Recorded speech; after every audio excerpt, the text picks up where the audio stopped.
الحمد للہ رب العالمین، الصلاۃ والسلام علی سید الانبیاء والمرسلین، اما بعد فاعوذ باللہ من الشیطان الرجیم، بسم اللہ الرحمن الرحیم۔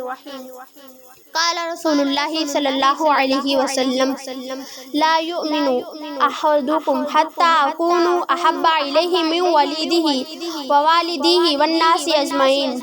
صدق اللہ العظیم۔ یعنی تم میں سے کوئی اس وقت تک مومن نہیں ہو سکتا جب تک میں اس کے نزدیک اس کے والدین، اولاد اور تمام لوگوں سے محبوب نہ ہو جاؤں۔ زلف سرکار سے جب چہرہ نکلتا ہوگا، پھر بھلا کوئی کیسے چاند کو تکتا ہوگا۔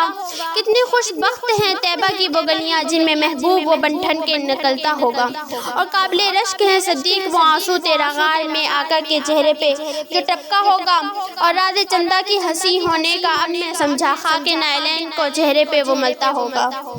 قرآن کا ثبوت تمنائے مصطفیٰ، قرآن کا ثبوت تمنائے مصطفیٰ، قرآن گفتگو کرے سمجھائے مصطفیٰ۔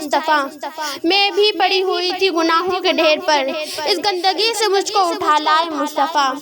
میری تجوریاں ہیں مظفر بھری ہوئی، مانگے وہ اور کیا جسے مل جائے مصطفیٰ۔ صدق اللہ العظیم۔ وما علینا الا البلاغ المبین۔